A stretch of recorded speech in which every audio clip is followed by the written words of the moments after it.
You are very critical of Western civilization. Would you say that you are an Islamic or Muslim supremacist? Yes, of course. Of course. Muslim supremacist, of course. Islamic supremacist, of course. And there's nothing wrong with that.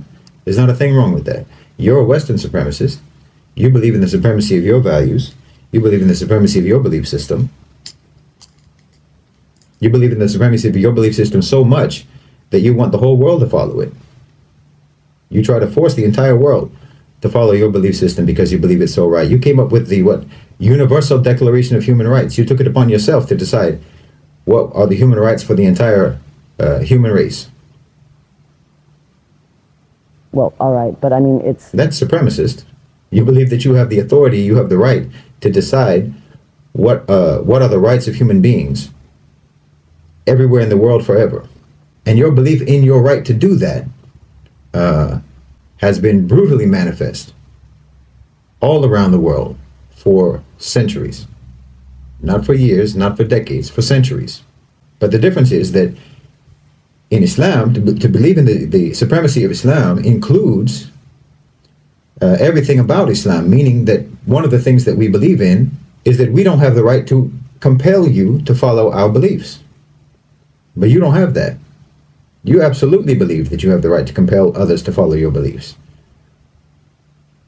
And the entire 20th century, and forget that, the 19th century, and as long as anyone can remember, is testimony to the fact that you believe that you have every right in the world to force all of the people in the world to follow your belief system. That you have the right to impose that on people. And people all over the world, in Africa, in Latin America, in Asia, in the Middle East, everywhere in the world can testify to the fact that you don't believe that you don't have a right to compel people. You absolutely believe that you have the right to compel people through force, through invasion, through occupation, through colonialism, through imperialism, through extremely coercive economic policies. But Muslims, we don't believe that we have the right to impose that. We believe lakum dinukum waliya din. To you your way, to us our way. To you your deen, to you your belief system, your way of life, your lifestyle, your approach to the world, and to us ours. That's part of our belief. So our supremacist nature about Islam includes the fact that we don't have a right to compel you to follow our way. We believe that our belief is superior.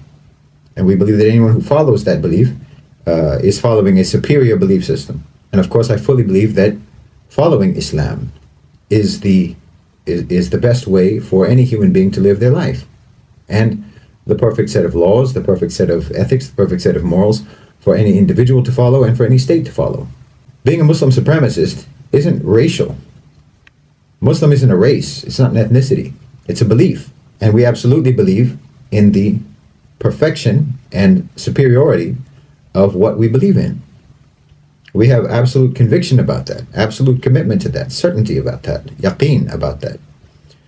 But do you have that about yours? Do you have that conviction about yours? You're very busy trying to impose it all around the world, but when times get tough for you, your so-called enlightenment values go out the window, don't they? I mean, when there's too many diverse opinions in your society, then you start creating bureaus and departments in the government for combating so-called disinformation. Freedom of the press is out the window. When times get tough, you ban protests. You arrest people for protesting. Freedom of assembly out the window. When your belief system becomes difficult to maintain, difficult to preserve, you throw it under the bus without hesitation. But that's not the case with Muslims.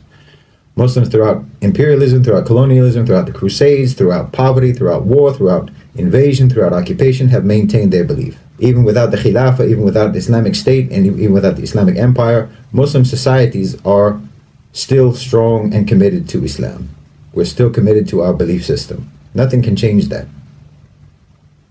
Maybe we have failed states, but we don't have failed societies. We don't have failed cultures.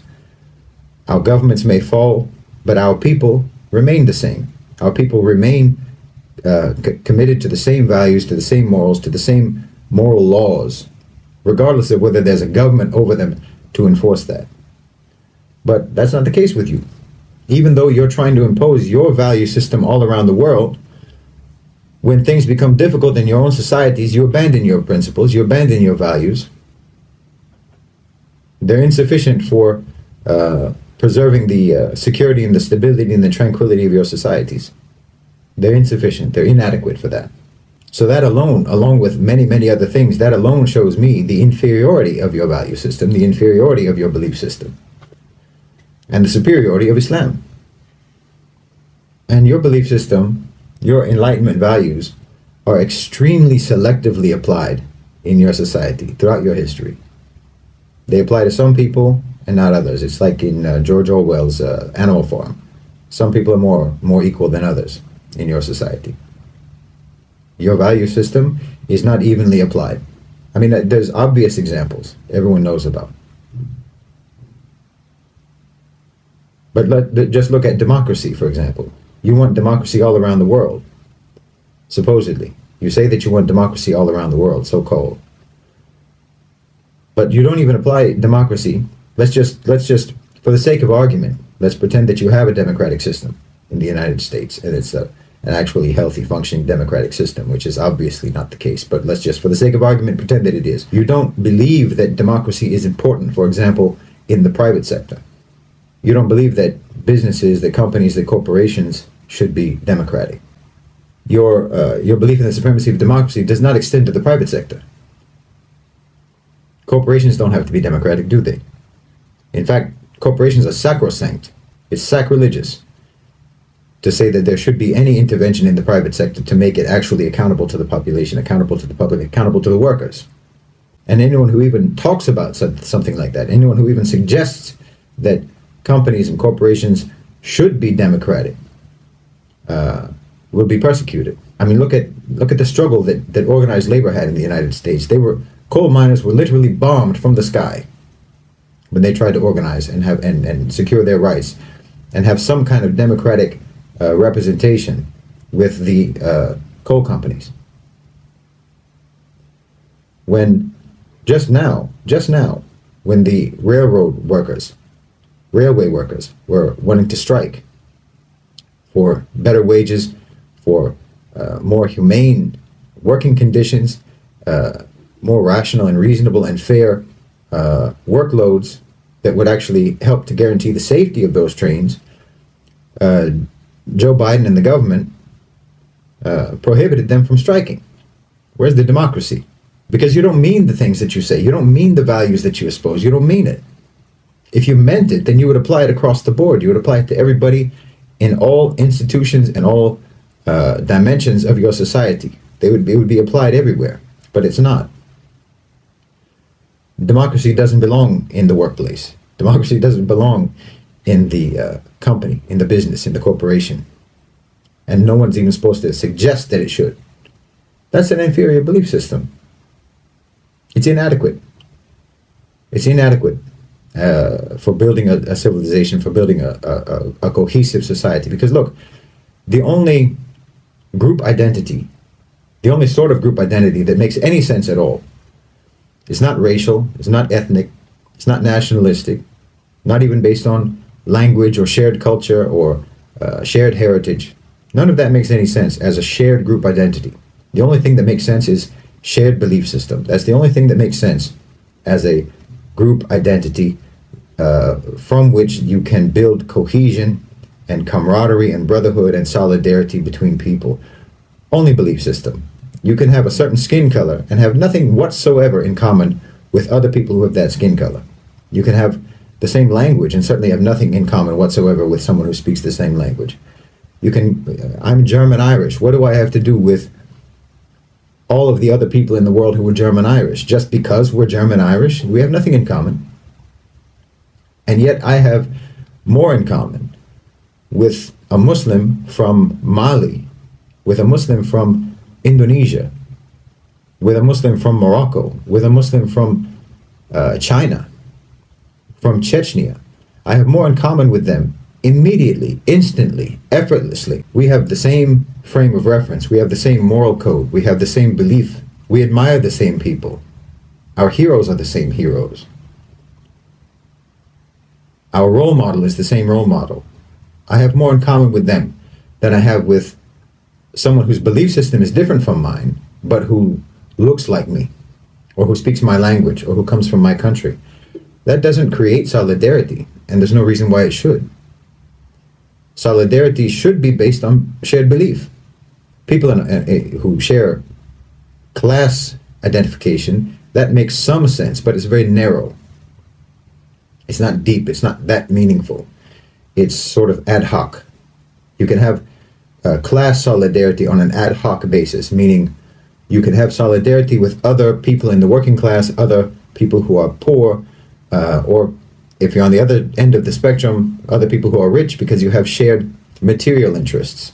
Those things are not identity markers that make any sense for building group solidarity, group cohesion, group identity, and sense of brotherhood and fraternity and togetherness and unity.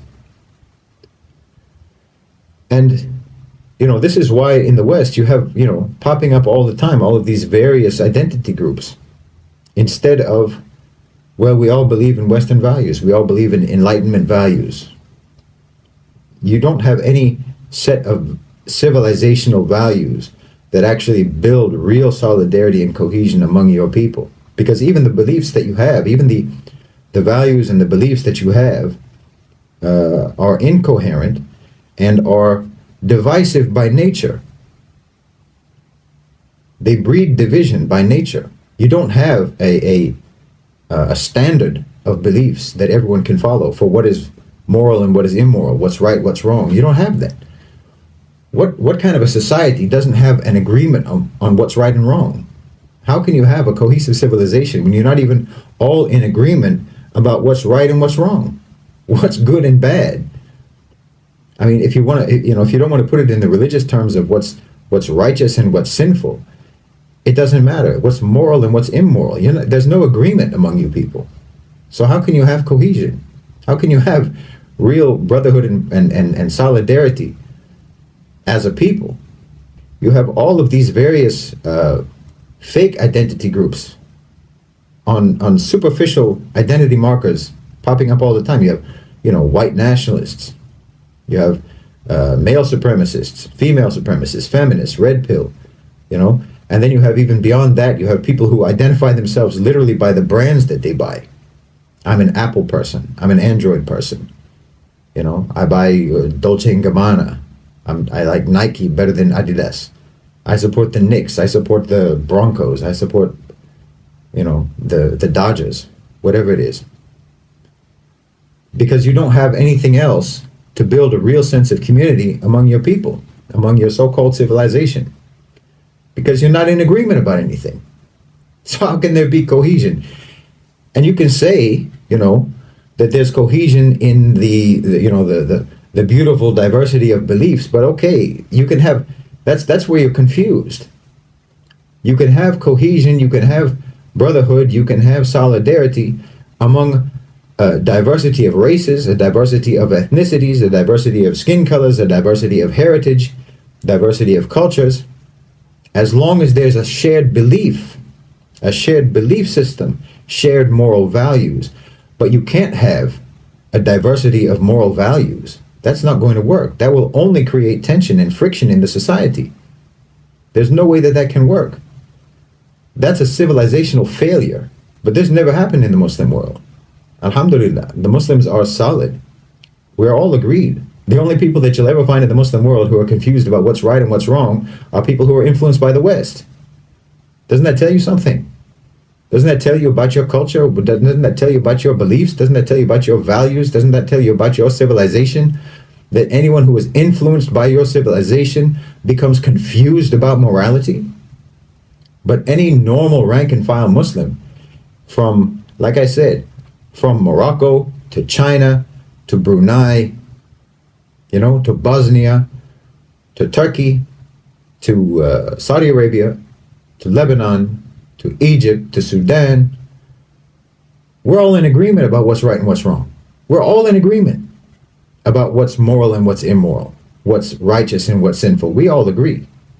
The rank and file, the normal average Muslim has no confusion about what's morally right and what's morally wrong. The largest single cohesive identity group in the world with a shared identity that's actually deep and profound and meaningful. That's not the case for people outside of the Muslim belief system. It's not even the case among Christians. Among Christians, there's a wide variety of beliefs among Christians.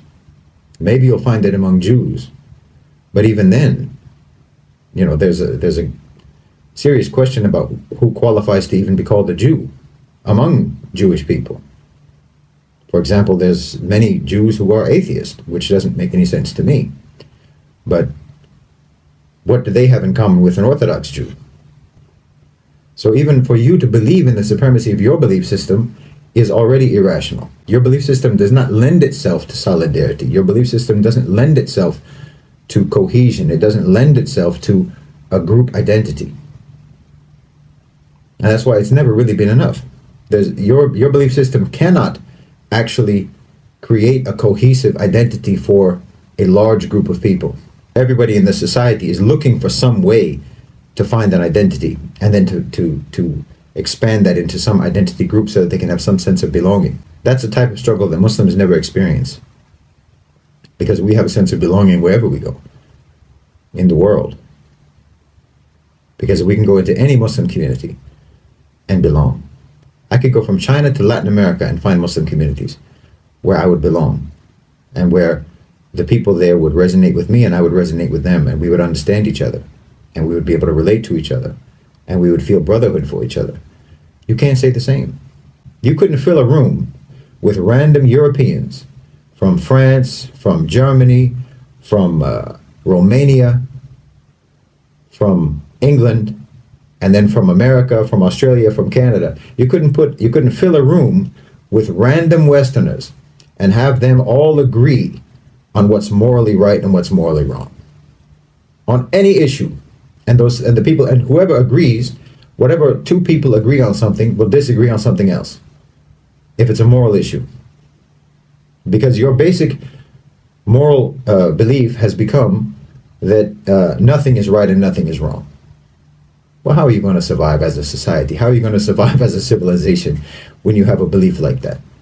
Alhamdulillah, this is not a problem that we have in the Muslim world. We have close to 2 billion people. It will soon be 2 billion people, the overwhelming majority of which all agree on basic moral values, all agree on basic definitions of morality, and who, again, overwhelmingly agree on the purpose of life, and what kind of a lifestyle you should live, what your way of life should be, what your conduct should be in the world, what your conduct should be in society, what your obligations are, what your duties are in society. The overwhelming majority of close to 2 billion people in the world are all in agreement on that. That's cohesion. That's a basis for solidarity. That is an actual civilization. No matter what we've gone through, no matter what difficulties we face, unlike you, when times get tough for you, you throw your values out the window. When times get tough for the Muslims, they cling to their values even stronger. Their conviction in their beliefs grows. So yeah, of course, I'm an Islamic supremacist. And that's not saying anything wrong. Just as you wouldn't believe that there's anything whatsoever wrong with saying that the Enlightenment values are superior. And it's not just the conservatives, the so-called right wing, it's the left wing too, the so-called left wing, which barely exists in the West, an actual left wing. The liberals, I mean, wokeism is like the ultimate expression of liberalism. And it's the most intolerant belief system in the world. It's incredibly intolerant. It's tyrannical. Because at the end of the day, you don't mean any of it. You don't mean any of it. It's unsustainable. It cannot actually sustain a civilization, a society, or a culture, which is why it hasn't. It hasn't. You admit by your own actions that your beliefs are luxury beliefs. When everything is perfect, when everything is fine, then we'll go ahead and preserve those values. We'll preserve those beliefs. But if anything gets difficult, then for the sake of national security, we'll suspend everything. Well, if they're genuine beliefs, then you never have to suspend them. If they're things that you really believe in, if those are actually superior, then you would never have to suspend them. If they were actually superior values, then you would be able to apply them in every situation. You would never have to suspend them. They would be responsive and reliable in all scenarios. But as soon as you get into any kind of a difficult situation, you eject the values. Well, Muslims don't do that. because we don't have to. Because in fact, our value system, our belief system, our moral convictions are always applicable. They apply in any society, in any set of circumstances, in any situation, and always will.